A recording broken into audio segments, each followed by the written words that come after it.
예레미야 25장입니다.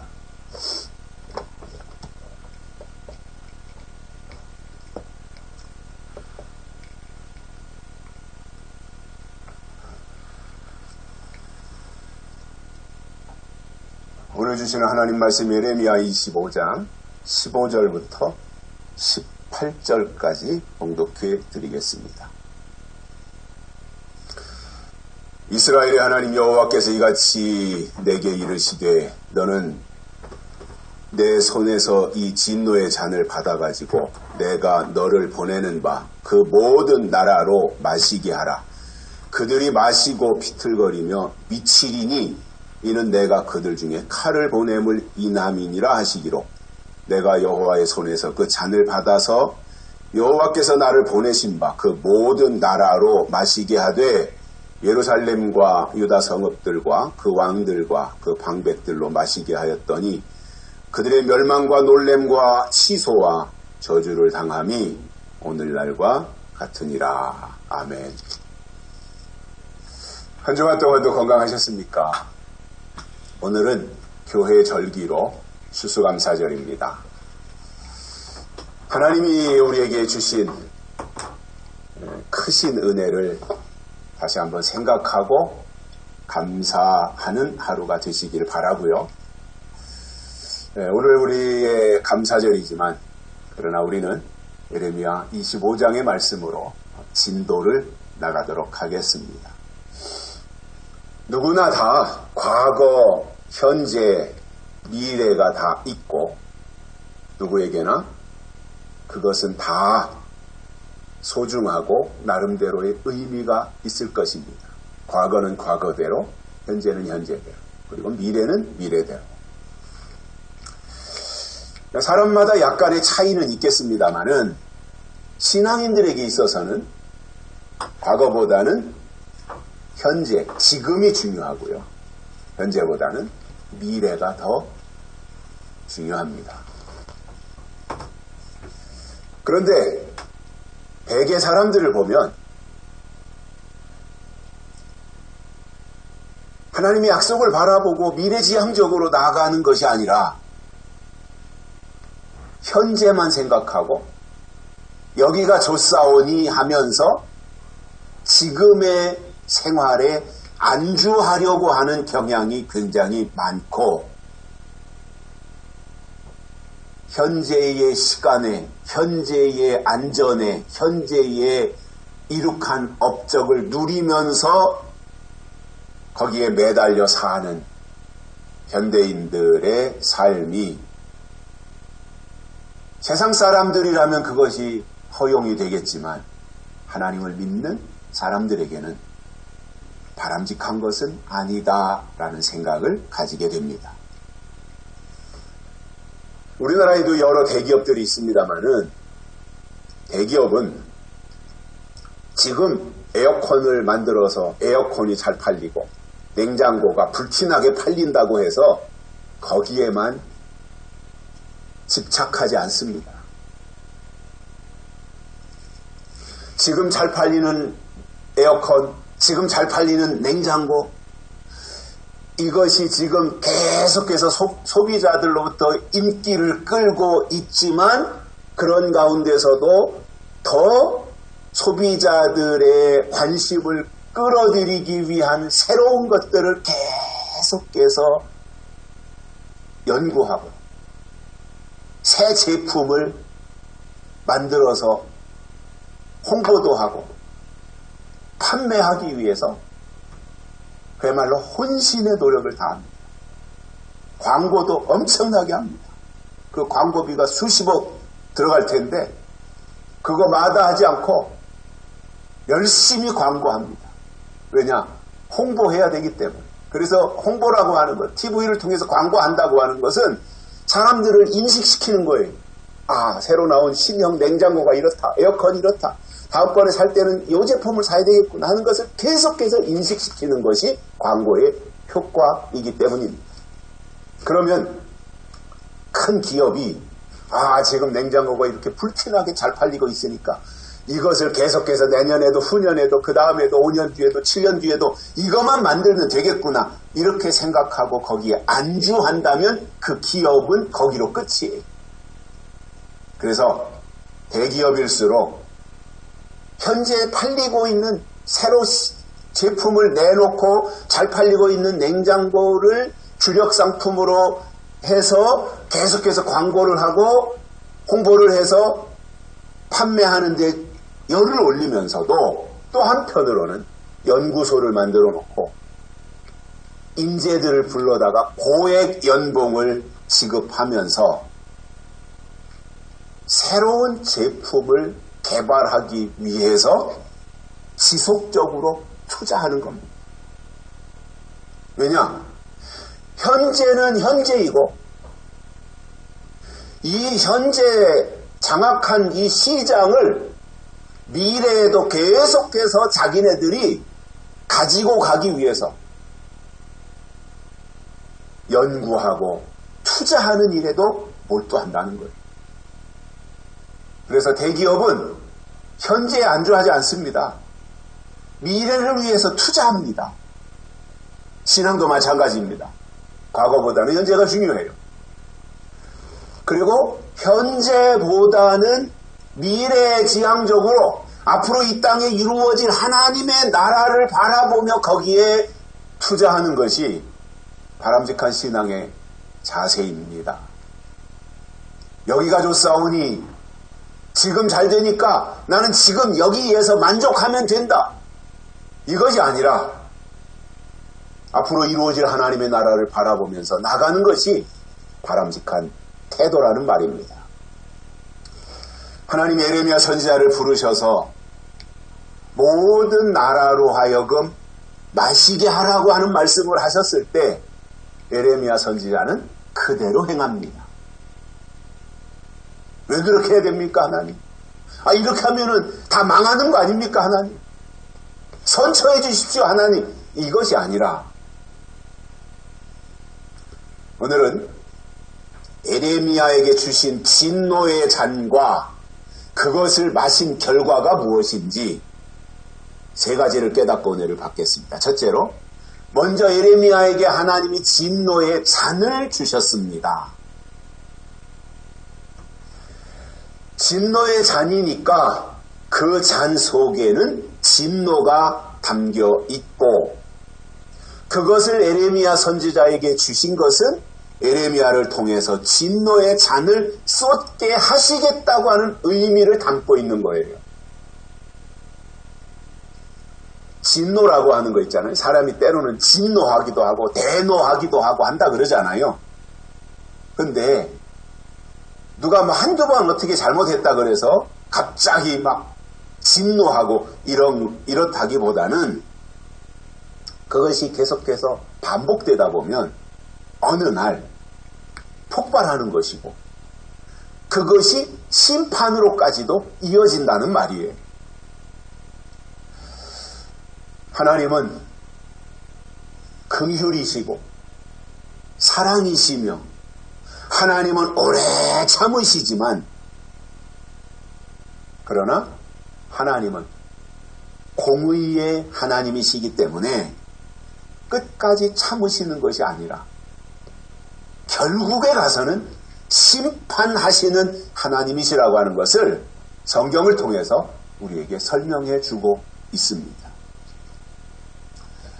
이 진노라고 하는 단어를 제가 사전에서 찾아보니까 두 가지 의미를 가지고 있어요. 이 진노한다라고 할 때 이 진노가 하나는 성을 내가지고 노여워한다라고 하는 하나의 뜻이 있고요. 다른 하나는 존엄한 존재가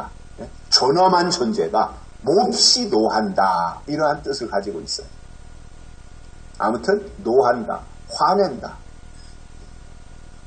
이러한 의미를 담고 있는데 오늘 본문에 보면 그냥 진노한 것이 아니라 진노의 잔을 주신 거예요. 그러면 이 진노의 잔이라고 하는 것은 하나님의 진노가 담겨있는 잔이다 그 뜻이거든요. 무슨 말이냐면 하나님의 진노가 지체되지 않고 곧 이루어질 것을 보여주는 거예요. 이게 잔이라고 하면 에레미야 선지자가 진노의 잔을 손에다 이렇게 들고 있단 말이에요. 이거 한 손을 놓는다든가 하면 그냥 쏟아지는 거예요. 그러니까 그만큼 하나님의 진노가, 하나님의 심판이 임박했다라고 하는 것을 설명해 주는 거예요. 어디 창고에 들어있는 게 아니라, 아니면 이제 뭔가를 만들어서 시도해야 되는 그 상황이 아니라 에레미야의 손에 들려져 있을 정도로 임박해 있다라고 하는 것을 설명해 주는 내용이고, 그러니까 이것을 기울기만 하면, 이렇게 살짝 기울이기만 하면 언제든지 그 잔은 쏟아지는 것이다 라는 의미가 되겠습니다. 요한계시록 16장에 보면 진노의 7대접을 쏟는 내용이 나옵니다. 계시록 16장은 하나님의 심판을 설명하는 내용인데 대접 쏟는 것으로서 하나님의 심판을 말씀하신 것이고, 그리고 각각의 대접을 쏟을 때마다 나타나는 현상이 있었다라고 하는 것을 우리가 알 수 있습니다. 같은 의미에서 진노의 잔은 하나님의 마지막 심판을 의미하는 것이고, 그 잔을 지금 에레미야에게 주셨고 그 잔을 유다 백성들에게 쏟으신다라고 하는 그 내용을 볼 때 심판의 권한이 에레미야 선지자에게 있다라는 말씀을 해주시는 것입니다. 에레미야 선지자가 심판한다 그 말이에요. 그렇다고 해서 그 권한을 하나님 에레미야에게 주셨다고 해서 에레미야 선지자가 자기 마음대로 가서 심판권을 행사하겠습니까? 그 권한이 자기에게 주어졌다 그래서 자기 마음대로 하겠습니까? 그러면은 그 사람도 문제가 있는 거예요. 그랬을지라도 과거에는 자기 마음대로 하던 사람이었다고 하더라도 하나님이 쓰실 때는 깎고 다듬고 새로운 피조물로 만들어서 새로 지으셔가지고 하나님의 뜻대로 할 수 있는 사람이 되어야 그로 하여금 나가서 그 일을 하도록 해주는 거 아니에요. 저는 이 우리나라의 민주주의라고 하는 제도가 저는 현재로서는 최상의 제도라고 봐요. 민주주의라고 하는 제도. 자유민주주의, 그것도 인민민주주의 말고 자유민주주의는 현재 가지고 있는 시스템 중에서는 제일 좋은 것인데, 그럼 민주주의의 문제점을 꼽는다면 뭐냐면 51%만 가져오면 되는 거예요. 51%만 가지고 오면 50.1%라도 가지고 오면 그쪽이 이제 뭔가를 가지고 운영을 하는 거잖아요. 예를 들어서 서산시다, 당진시다, 뭐 홍성군이다 그러면 거기에 이제 최고 선거에 나가서 당선된 사람이 그 지역을 시장이든 군수가 되어가지고 지역 주민의 여론을 받아서 반영해가지고 가는데 항상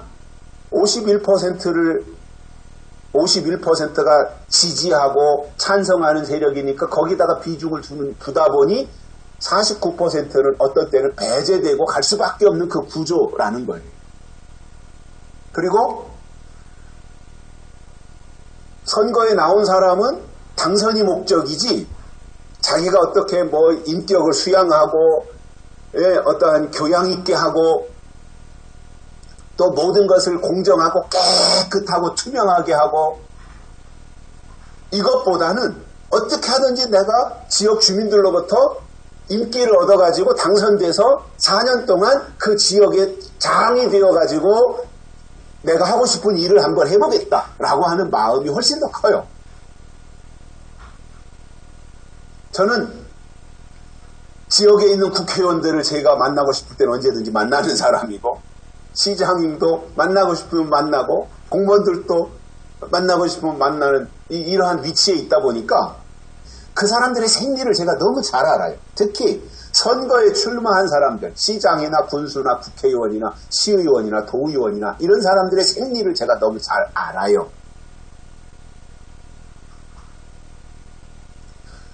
그러니 자기 자신은 아직까지도 모든 면에서 잘 갖춰지지 않았는데도 인기 발언 몇 마디 해가지고 그 지역 주민들로부터 인기를 끌어서 최다 득표를 하면 당선되는 거 아니에요. 그리고 당선돼가지고는 말로는 지역 주민을 위해서 지역 발전을 위해서 한다고 해놓고 실질적으로는 꼼수 부려가지고 뒤에서 다 빼돌리게 하고 자기 측근 사람들만 고용해서 자기 측근 사람들을 먹고 살게 하고 법인카드나 갖다가 지 맘대로 쓰고 하는 이러한 식으로 간다면 이거는 민주주의를 악용하는 사람들이에요. 민주주의가 뭐예요? 법과 절차예요. 법대로 해야 되고 절차대로 가야 되는 게 민주주의예요. 그런데 그것을 교묘하게 이용해서 자기 사리사욕을 채운다든가 이재명이 같은 사람처럼 그것은 그야말로 자유민주주의에서는 해서는 안 되는 일들이거든요. 그런데도 그런 식으로 불법과 비리를 여러 가지 저질러 놓고 엊그저께 판결에서도 징역 1년 집행유예 2년을 이재명 씨가 받았는데 그래도 뭐 전혀 반성하는 기색도 없고 자기는 무죄다 이렇게 말하는 것이 말이 안 되는 내용들. 무죄라면 그동안 재판할 때 판사 앞에서 무죄인 증거를 제시를 했어야 되는데 무죄인 증거를 제시 못하고 이제 판결이 나오니까 그때 자기를 지지하는 사람들 앞에 가서 나는 무죄다. 나 좀 여러분들이 도와줘라. 그리고 항소해서 2심, 3심 가겠다. 이런 식으로 말했단 말이에요. 뭐 2심, 3심 가는 거야. 뭐 누구나 다 갈 수 있는 거니까. 그러니 이게 민주주의 한계다 말이에요. 검증하고 걸러낼 수 있는 게 한계가 있는 거예요. 그러다 보니 당선은 됐고 당선되고 나서 보니까 저 사람이 함량 미달이에요. 인격도 삐뚤어져 있고 말도 함부로 하고 사람들을 무시하고 법인카드는 갖다가 지 맘대로 쓰고 함량 미달인 것이 나중에 이제 드러나면 어떻게 하겠어요? 4년은 그냥 가야 되는 거지. 그런데 그런 사람들이 또 쇼를 잘하고 선동을 잘하고 사람들에게 보여줘가지고 자기가 잘하는 사람인 것처럼 또 결정적인 순간에는 그렇게 호도하는 거예요. 그리고 우리나라의 국민성이 남의 말을 잘 듣고 잘 속아요. 이게 꼼꼼하게 살펴보고 파악도 하고 사실이냐 아니냐 이런 것들을 이렇게 좀 객관적인 입장에서 봐야 되는데 그런 걸 못하고 그냥 우하고 군중심리로 몰려가는 경향이 우리 민족성 속에 있는 것 같아요. 그러다 보니까 함량 미달인 사람들이 정치하겠다고 나가가지고 지금 대한민국 국회를 장악하고 있는 사람들도 보면 여러 가지가 아직까지 갖춰지지 않은 모자란 사람들이 국회에 가서 있다 보니까 국가의 발전을 위해서 하는 것이 아니라 자기들의 어떤 목적 달성만을 위해서 일하는 그러한 어리석은 사람들이 여럿이 있다라고 하는 것이 이제 국정감사나 이런 때 보면 눈에 띄잖아요. 그러니까 그게 한계라는 거예요. 그런데 하나님은 어떠한 일을 시키기 위해서 어떠한 일꾼들을 세울 때 다 꼼꼼하게 검증하고 깎아내고 다듬고 해서 새로 지으심을 받은 상태로 만들어 놓고 하나님이 그에게 어떠한 권한을 부여해서 일을 시키시기 때문에 그 일을 맡은 하나님의 사람들은 자기 사리사욕을 위해서 일하는 것이 아니라 하나님의 뜻을 이루어드리기 위해서 일하게 되더라는 거예요. 그게 진짜이지 않아요.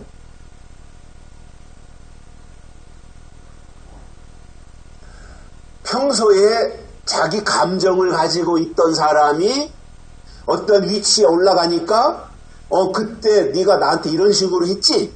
이제 나에게 이런 권세, 권한이 부여됐으니까 내 감정대로 온 때를 보여주겠다 라고 한다면 그는 부적절한 태도를 보이는 것이고 그는 하나님도 기만한 사람인 거예요.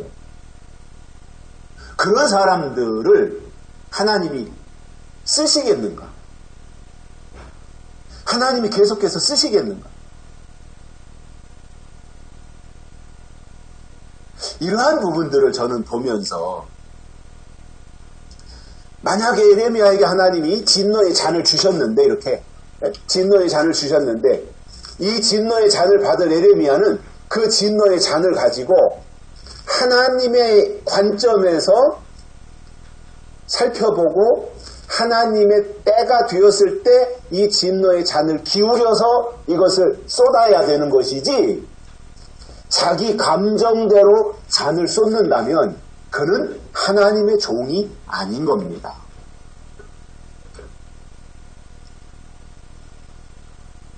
그래서 아무리 하나님이 나에게 어떤 진노의 잔을 주셨던 어떤 권세를 주셨다고 할 때 그것을 행사할 때에는 하나님께 물어봐야 됩니다. 아울러 하나님의 뜻대로 해야 됩니다. 그런데 자기 기분 내키는 대로 한다면 그는 하나님이 보낸 사람이 아니라는 말입니다. 조선시대에 암행어사라고 하는 제도가 있었는데 여러 가지 시험을 다 봐요. 무술시험, 무과시험도 보고 문과시험도 보고 그 여러 가지 시험을 다 보고 최종적으로 이제 합격하면 합격한 사람들을 이제 어느 장소에 모아놓고 앞으로 암행어사가 해야 될 일이 무엇이고 어떻게 해야 되는가에 대한 소양교육을 시키지 않겠습니까? 모르니까 합격은 했는데 뭘 해야 될지 모르니까 합격한 사람들을 불러다 놓고 암행어사라고 하는 것은 이런 역할을 해야 돼요.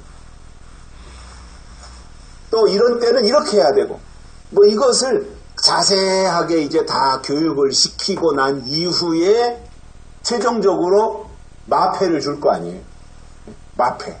그러면 그 마패를 받아가지고 허리춤에다가 이제 그 마패를 차고 그때부터 암행어사로 팔도에 파견이 되는데 암행어사는 이런 거예요. 왕이 강원도도 가서 살펴보고 전라도도 가서 살펴보고 경상도도 가서 살펴보고 이렇게 왕이 다 다녀야 되는데 왕은 왕실을 지키고 있어야 되고 거기서 호소문 올라오는 것도 많고 하니까 거기서 결제하고 처리해야 될 일이 많으니 왕이 직접 지역을 순방할 수 없기 때문에 대신해서 암행어사를 뽑아가지고 팔도로 보내서 거기에 다 사도라든가 지역을 관찰하는 관찰사들이 다 있는데 거기를 이렇게 다니면서 지역의 여론을 파악해가지고 이 사도가 좋은 일을 하고 있냐 아니면 자기 사리사욕만 채우는 탐관오리냐 이런 것들을 이제 암행어사가 파악해서 그거를 이제 축출시키는 그러한 역할을 하기 때문에 왕의 입장에서 왕의 생각을 가지고 자기에게 주어진 암행어사의 역할을 수행하는 것이지 그 암행어사가 곧 왕은 아니다 말이에요. 그래서 지역을 다니다가 지역을 순찰하다가 이 탐관 오리들 나쁜 이 사또라든가 이러한 사람들을 알아보고 지역을 다니면서 그들이 잘못한 것들을 다 증거를 확보한 이후에 거기로 찾아가서 그 사또를 불러다 놓고 조목조목 따지고 질책하는데 암행어사는 자기를 보낸 왕을 위해서 일하는 사람이에요. 하나님의 종도 마찬가지로 하나님의 뜻대로 일하는 것이 중요하지, 자기 기분대로 일한다면 그는 이미 하나님의 종으로서의 자격을 상실한 사람이에요. 계시록에도 나오는 것처럼 하나님의 종들에게 주실 철장 권세도 마찬가지입니다. 마지막 때 사단의 군대와 싸울 종들에게 하나님은 철장 권세를 주시는 것이고, 이것은 그야말로 말하는 그대로 이루어질 특별한 하나님의 역사예요. 그런데 이것을 받았다고 해서 자기 마음대로 행사한다면 거기에 무슨 공의가 있겠으며 공평이 이루어질 수가 있겠습니까? 그래서 하나님이 철장권세라는 암행어사 마패를 주시기 전에 그것을 주실 자들을 하나님이 먼저 불러다가 훈련하시고 연단하시고 그리고 철저하게 단련하고 검증하신 이후에 그 권세를 주시는 거예요. 그래야 하나님을 위해 일하지, 그 과정이 없다면 자기를 위해 일할 수밖에 없는 거예요. 이게 권세라고 하는 게요, 그런 겁니다. 권세라고 하는. 뭔가 그에게 어떠한 권한이 주어지면 그것을 주신 분을 위해 써야 정상인데, 그게 나를 통해서 나가니까 자기가 잘난 줄 알고 우쭐해가지고 사람들 앞에 나타나면 그것은 더 이상 하나님의 종이라고 말할 수 없는 거예요. 아니, 보내신 분을 위해서 일해야 되고 그것을 주신 분을 위해서 사용을 해야 되는데 자기 마음대로 쓴다면 그 사람을 가리켜서 어떻게 하나님의 사람이라고, 하나님의 종이라고 말할 수가 있겠습니까? 여러분, 진노의 잔을 하나님이 에레미야에게 주셨다고 하는 것은 에레미야를 통해서 유다 백성들에게 진노의 잔을 쏟으신다는 겁니다. 요한계시록에 보면 예수님이 재림하시고 나서 행해질 마지막 심판이 나와요. 재림하신 이후에 심판이 어떻게 진행이 될 것인가, 이것을 설명하시는데 요한계시록이 이루어지는 순서가 있잖아요.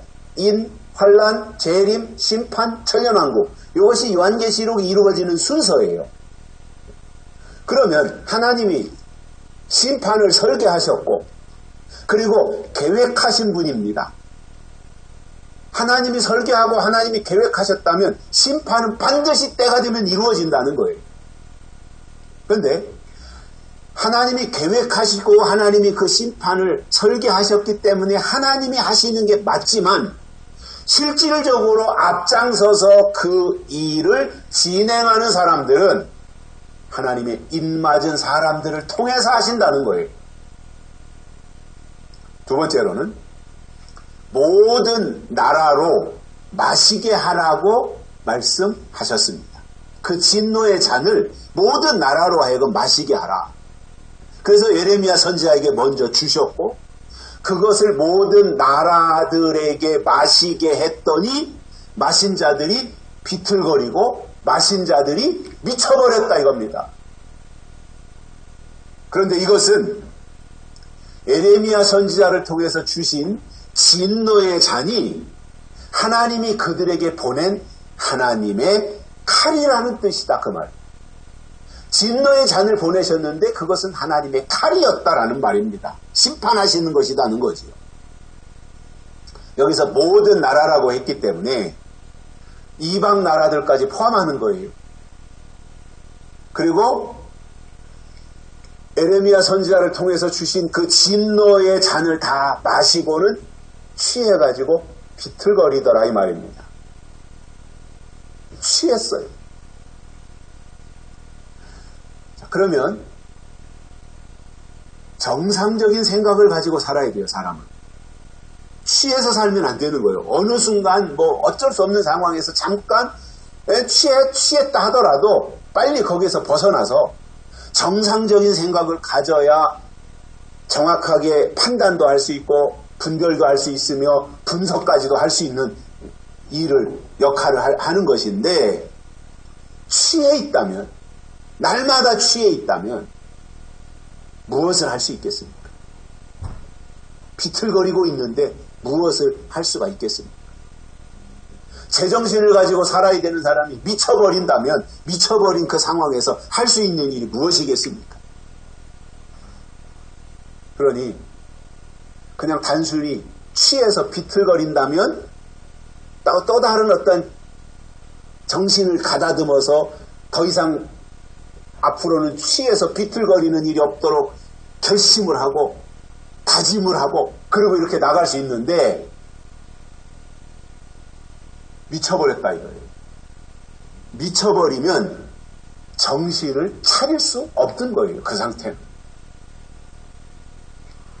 그러니 포도주 진노의 잔을 마시고 미쳐버렸다면 그에게는 개선의 가능성이 전혀 없는 겁니다.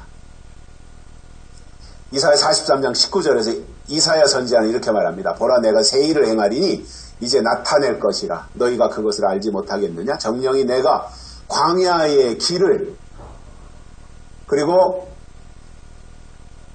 사막의 강을 내리니 장차 들짐승 곧 실랑과 타조도 나를 존경할 것은 내가 광야의 물들을 사막의 강들을 내어 내 백성 나의 택한 자로 마시게 할 것임이니라. 이렇게 이사야 선지자가 말씀을 했습니다. 무슨 말이냐면 하나님은 광야에다가 물을 주실 수 있는 분이고 사막에다가 강을 내실 수 있는 분이라는 거예요. 그래서 하나님이 택한 백성들은 광야에 있든 사막에 있든 상관없이 하나님이 마시게 하신다고 하는 축복의 말씀을 이사야 선지자를 통해서 해주셨습니다. 다시 말씀을 드리면 하나님이 하나님의 사람들에게는 끝까지 생수를 주시겠다고 하는 거예요. 그래서 아무리 메마른 땅이라고 할지라도 하나님이 물을 주시면 거기는 더 이상 광야가 아닌 겁니다. 그러나 에레미야 선지자를 통해서 모든 나라로 마시게 하신다. 그리고 그 결과가 비틀거리고 미쳐버린다라고 하는 이 내용을 볼 때 그것은 생수가 아니라 썩은 물이었고 쑥물이었다라고 하는 것을 알 수 있는 겁니다. 계시록 8장에서 셋째 나팔을 불면 횃불같이 타는 큰 별이 하늘에서 떨어져 강들의 3분의 1과 여러 물샘에 떨어지니 이 별의 이름은 쑥이라. 물들의 3분의 1이 쑥이 되매 그 물들의 쓰게 됨을 인하여 많은 사람들이 죽더라. 이렇게 말씀하고 있어요. 여러분, 별이라고 하는 것은 하늘에 있을 때 별인데 그 별이 땅으로 떨어졌다면 더 이상 별이 아닌데도 불구하고 여전히 자기는 별인 줄 알고 별 행세를 한단 말입니다. 계시록에서 별은 목사예요. 근데 목사들을 볼 때 하늘에 있는 목사냐 땅에 떨어진 목사냐 이것을 구별할 수 있어야 되는 거예요.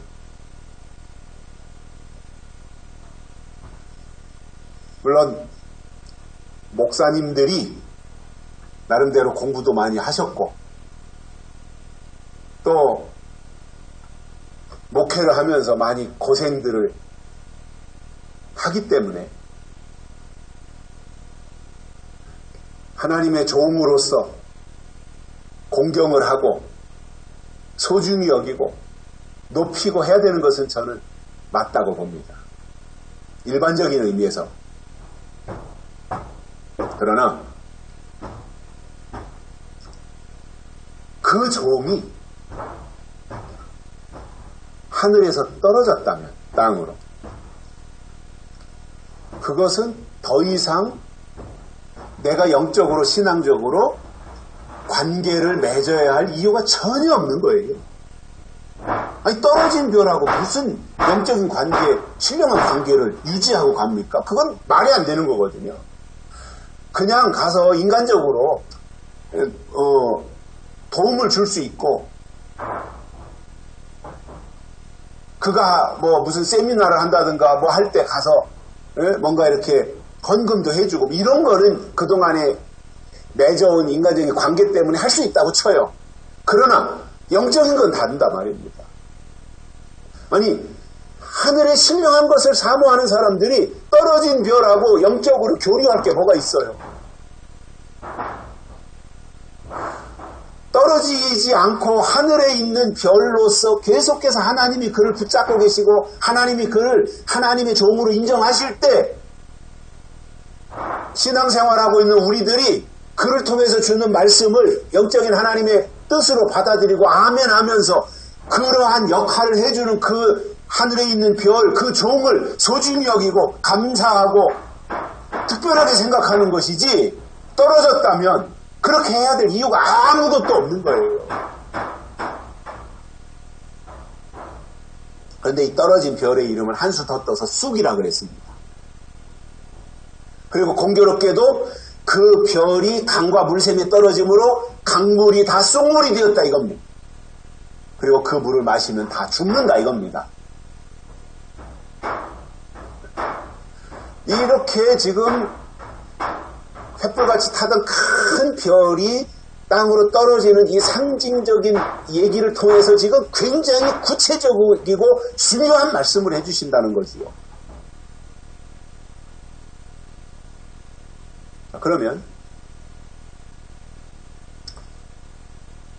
별이 떨어지는 일은 실제로 이 천체에서 이루어지는 일이 아니라, 왜냐하면 저 우주에 떠있는 별은, 별 하나가 만약에 지구로 떨어진다면 지구는 박살납니다. 왜냐? 지구보다 별이 훨씬 더 큰데. 그러니 이 별이 떨어지는 이 일은 교회 안에서 일어나는 일이기 때문에 우리에게 중요한 거예요. 그렇다면 성경이 말하는 별이 무엇이고, 그 별이 언제 떨어지며, 떨어진 별은 떨어지고 나서 어떤 일을 하느냐, 이걸 아는 게 중요하잖아요. 사실 예수님의 재림을 사모함으로 기다리며 하나님을 믿는 사람들에게 떨어진 별에 대한 이 내용을 아는 것보다 더 중요한 일이 어디 있습니까? 제가 작년인가 올 초인가도 말씀드린 것처럼 목사라고 해서 다 주의 종이 아니에요. 목사와 주의 종은 달라요.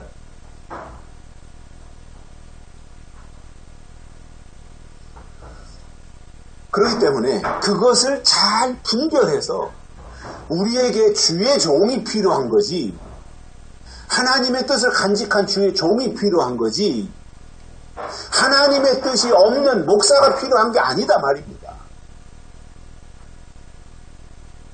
그렇기 때문에 지금쯤이면 설교자들은 당연히 떨어진 별에 대해서 설교를 해줘야 돼요. 이게 떨어진 별입니다. 떨어진 별은 거짓 선지자가 되는 겁니다. 거짓 선지자가 나타나면 영을 어둡게 하는 일을 합니다. 이런 것을 알려줘야 되는 거예요. 그런데 오늘날 설교자들 대다수가 이 부분에 대해서 입을 꼭 다물고 있어요. 다른 말은 잘하는데 이 부분에 대해서, 계시록에 대해서, 떨어진 별에 대해서, 거짓 선지자에 대해서, 음녀에 대해서, 바벨론에 대해서, 황충이에 대해서 말 안 합니다. 저는 이렇게 생각합니다. 떨어진 별이 무엇인지 성경을 통해서 반드시 설교를 해서 알려야 하는데, 한마디도 않고 입 다물고, 그 부분에 대해서 입 다물고 있다고 하는 것은 그 자신이 떨어진 별이기 때문이다, 그 말이에요. 떨어진 별이 하는 설교의 핵심은 교회 다니면 다 믿음이고, 믿기만 하면 다 천국 간다는 식으로 설교를 한다면 그는 쑥물을 먹이는 떨어진 별이다라는 겁니다. 예수님의 재림을 앞둔 시점에서 하나님을 믿는다는 사람들이 설교를 들으면서 꼭 분별해야 할 것이 있습니다. 그 설교가 하늘에 속한 설교냐 아니면 떨어진 별로서 땅에 속한 설교를 하느냐, 하늘의 법을 말하느냐 땅의 법을 말하느냐, 하늘의 이치를 말하느냐 땅의 이치를 말하느냐.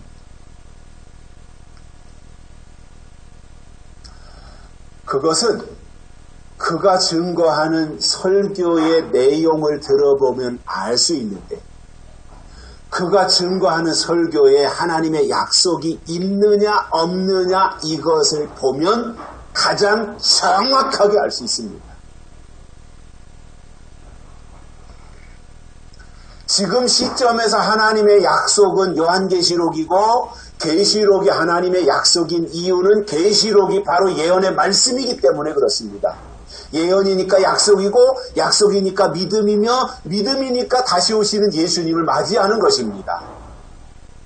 그런데 예레미야를 통해서 하신 말씀은 진노의 잔을 마시고 방향도 잡지 못한 채 비틀거리고 미쳐버린다면 어찌 그들을 하나님의 사람이라고 말할 수 있겠습니까? 문의는 하나님의 사람이라고 할 수 있어요. 문의는 속, 내용, 본질은 아닙니다. 하나님에게 중요한 것은 문의가 아니라 본질이 바뀌는 겁니다. 세 번째로는 예루살렘과 유다 성읍들과 그 왕들과 방백들도 마시게 했습니다. 예루살렘, 유다 그리고 왕과 방백들 이 사람들이 예외가 아니라는 거예요. 다 그 잔을 마시게 한다라는 거예요. 그래서 그때마다 조금씩 깨닫고 하나님과의 관계를 이렇게 유지하고 가야지 다 해풀어져 가지고 아무것도 모른 채 그냥 눈 감은 장님이 앞서가는 사람 지팡이 끄트머리 붙잡고 쫓아가는 것처럼 나를 지금 이끌고 가는 앞에서 이끌고 가는 사람이 소경인지 아니면 눈뜬 사람인지도 모르고 쫓아간다면 어떻게 되겠습니까? 다행히 눈을 뜬 사람에게 인도함을 받았다면 참 다행이지만 나를 당연히 올바른 곳으로 똑바로 데려가는 줄 알고 지팡이 끄트머리 붙잡고 쫓아갔는데 나중에 가서 보니까 나를 데리고 온 사람이 장님이었고 소경이었다라고 하면 어떻게 하겠냐는 거예요.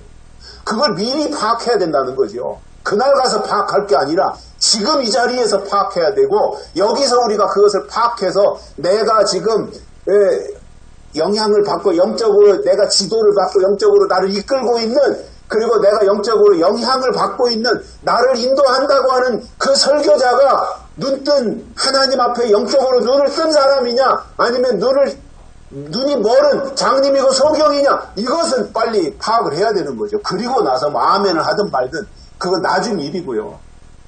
우선은 나를 인도하는 사람이 눈을 떴느냐 눈을 감고 있느냐 이건 알아야 되잖아요. 하나님의 세계에 대해서 보는 사람이냐 하나님의 영적인 세계에 대해서 전혀 하나도 보지 못하는 땅의 것만 보고 있는 떨어진 별이냐 이것은 알아야 된다라는 겁니다.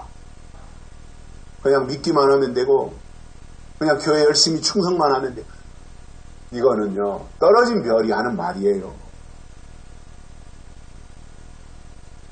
앞에서도 설명드린 것처럼 모든 나라들이 마시고 비틀거리며 미쳤을 뿐만 아니라 이번에는 예루살렘과 유다 성읍과 그 왕들과 방백들도 마시게 했더니 그들이 멸망과 놀램과 취소와 저주를 당하게 되었다 이거예요.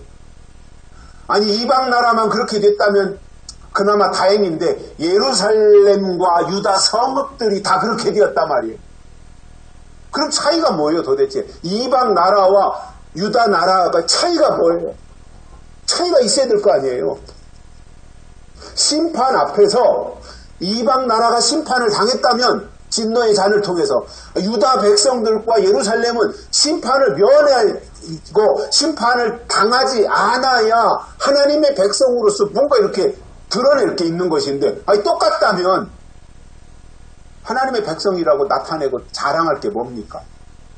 마지막에 예수님 이 땅에 재림하시고 나서 심판하실 때 교회는 안전지대가 돼야 되는데, 그동안에는 교회는 안전지대다, 세상은 심판당하고 교회는 구원받는다, 이렇게 다 말했는데 그날 가서 보니까 교회도 진노의 잔에 의하여서 심판을 당했다면 교회의 우월함이 어디에 있냐는 거예요. 세상과 교회가 똑같다면 교회가 내놓고 자랑하고 교회가 내놓고 사람들에게 설명할 수 있는 게 뭐가 있냐는 거예요. 없잖아요. 교회는 세상으로부터 구별됐다고 하는 게 한 가지 특징을 가지고 있는 거예요. 그런데 심판 때 가서 보니까 구별이 없고 세상과 교회가 똑같이 다 심판을 당했다면 교회가 내놓을 게 뭐예요? 없잖아요.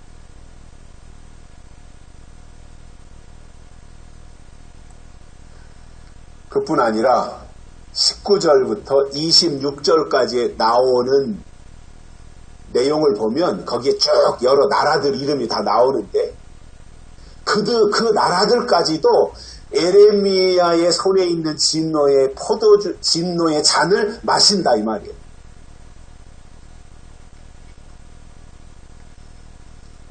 그러면 여러분, 그 에레미야 선지자가 들고 있는 잔에 담긴 것이 무엇인지 안다면 마시지 않겠죠. 그 잔에 담긴 것이 진노였다면, 진노인 것을 미리 알았다면 그거 마시겠습니까? 안 마시죠. 그런데 그것을 덥석 마셔가지고 마신다고 하는 것은 이미 이방 나라나 유다 나라나 분별력을 상실했다고 하는 것이고, 중요한 것이 무엇인지 모른다라는 말입니다. 하나님이 세운 하나님의 사람, 즉 언약 백성이라면 다른 것도 아니고 진노의 잔을 미리 분별해서 그것을 거절하고, 또 잘못한 것이 있다면 하나님께 용서를 구해야 하는데 아무런 꺼리낌도 없이, 걸리는 것도 없이 그것을 그냥 받아 마시는 겁니다.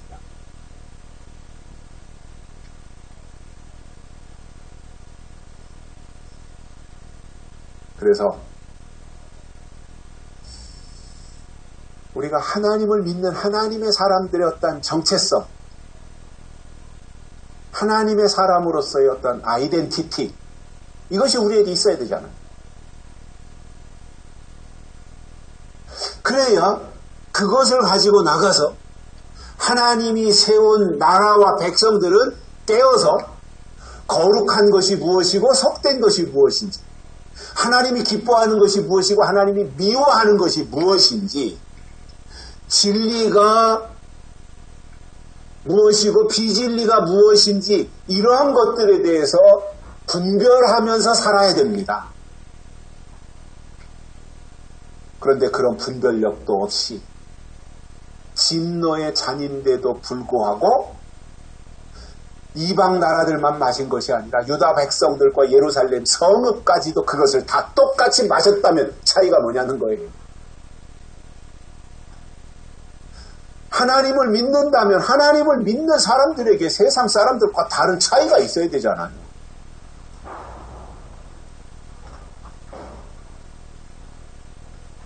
레위기 10장에 보면 먹을 것과 먹을 수 없는 것에 대해서 모세가 분명하게 설명을 해줬습니다. 짐승 중에서, 물고기 중에서, 새 중에서 먹을 수 있는 것은 이러한 조건을 갖추고 있어야 돼요. 먹지 못할 것은 이러한 것은 먹으면 안 된다.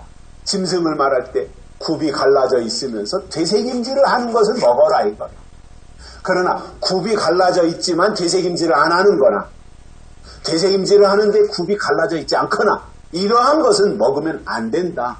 그것을 먹으면 그것은 불결한 것이다. 이러한 내용들을 설명을 해주는 거예요. 물고기 중에서는 지느러미가 있어야 되고 비늘이 있어야 돼요. 이 두 가지가 충족돼야 돼요. 지느러미가 있고 비늘이 있는 것은 먹되 그 중에 하나라도 없으면 먹으면 안 된다. 그것은 부정한 것이다. 이런 말씀이에요. 그렇기 때문에 하나님의 사람들은 하나님이 먹을 수 있다고 하신 것은 먹되 가증하다고 금지하신 그 선악과 부분에 대해서는 철저해야 됩니다. 먹지 말라고 한 건 안 먹어야 돼요. 왜? 선악과니까요. 되새김질을 안 하거나 쪽발이 아닌 것은 먹지 말아라 그랬으면 먹지 말아야죠. 그게 선악과인데 왜 먹어요?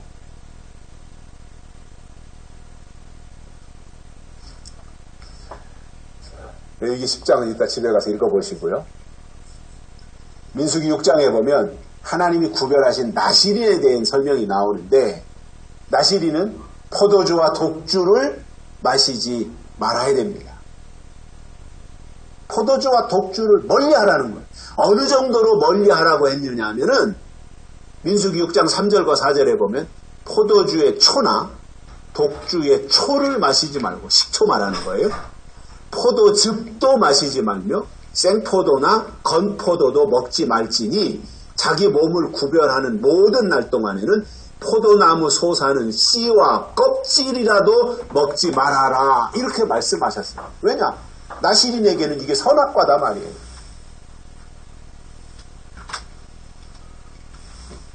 계시록에서도 마시지 말아야 할 것을 설명하셨는데 그것은 바로 진노의 포도주입니다.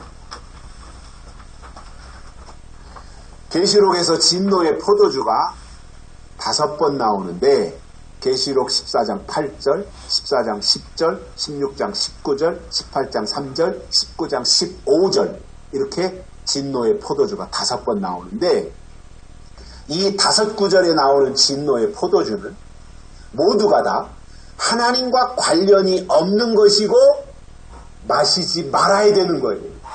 하나님이 주신 게 아니라는 거예요. 그런데도 하나님이 하실 일을 알지 못하고 거짓 선지자가 나타나서 활동하고 있는데 그것도 모르고 믿기만 하면 된다고 큰 소리 빵빵 치는 사람들은 대부분이 진노의 포도주를 마실 사람들입니다. 안타깝게도 에레미야에게 주신 진노의 잔은 유다 백성들에게 쏟으셨습니다.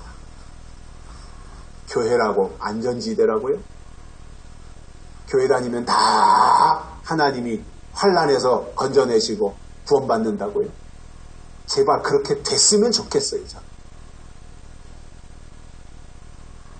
중요한 것은 내가 교회 다니는 게 중요한 것이 아니라 교회를 통해서 제공해 주시는 하나님의 약속이 있어서 그 약속에 대한 믿음이 있어야 그 믿음으로 구원받는 거예요.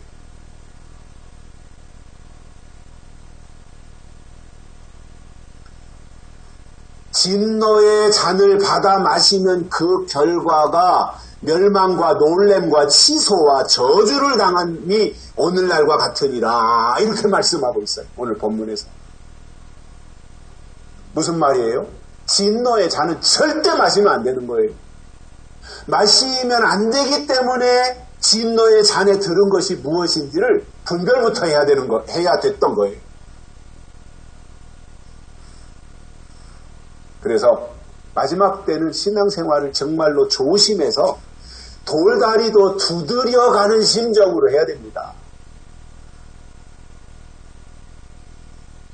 미혹은 너무나 많아요. 우리 주변에 미혹은 산재되어 있어요. 특히 사람의 미혹을 주의하라 예수님이 마태복음 24장에서 그렇게 말씀하셨잖아요. 그러니까 사실상 사람이 중요한 특히 우리가 이제 다 오랫동안 신앙생활 해오신 입장에서 우리에게 영향을 끼칠 수 있는 설교자 사람을 분별하는 게 제일 중요한 거예요. 하나님이 이 시대에 세운 영적인 하나님이 기름 부은 하나님의 종이냐, 아니면 떨어진 별이냐, 이것을 분별하는 것이 무엇보다도 중요하다 말입니다. 결론으로 하나님의 사람들은 먹을 것과 먹지 말아야 할 것, 마실 것과 마시지 말아야 할 것, 들을 것과 듣지 말아야 할 것, 가야 할 곳과 가지 말아야 할 곳을 분별하고 하나님 앞에서 철저해야 돼요. 그 부분에 대해서는. 왜냐하면 그 이유가 무엇이냐면, 그래야 진노의 잔을 분별해서 물리치고 하나님이 주시는 생수를 마시며 하나님의 예비하신 세계에 들어갈 수 있기 때문입니다. 기도하시겠습니다. 살아계신 하나님 아버지, 감사합니다. 오늘도 우리를 불러주시고 하나님의 말씀을 듣게 해주셔서 감사를 드립니다. 오늘 또 본문을 통하여 진노의 잔을 마신 결과가 무엇인지 우리가 말씀을 통해서 들었습니다. 교회가 제공하니까 다 옳은 것이고, 교회가 제공하는 것이니까 다 복음이고, 교회가 제공하니까 다 진리라고 하는 이러한 어린아이식 생각에서 벗어나서 변질된 교회가 있고 변질된 종들이 거짓 선지자로 활동하고 있다고 하는 이 엄연한 현실 앞에서 우리는 하나님의 뜻을 성경을 통해서 올바로 분별하고 하나님의 사람으로 나아가는 저희들 되도록 은혜를 베풀어 주옵소서. 다시 오실 예수님의 이름으로 간절히 기도드리옵나이다. 아멘. 찬송가 310장 부르시면서 헌금 드리시겠습니다.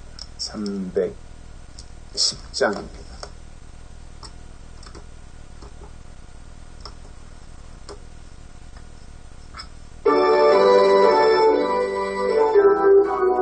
(1절과) (3절) 부르시겠습니다. 저 밭에 농부 나가시 뿌려놓노 주 크신 능력 내려 잘 길러주셨네. 아사시 사철 따라 햇빛과 단비를 저 밭에 내려주니 그 사랑 한없네. 온갖 귀한 선물 주님이 주신 것 그 풍성하신 은혜를 다 감사드리세.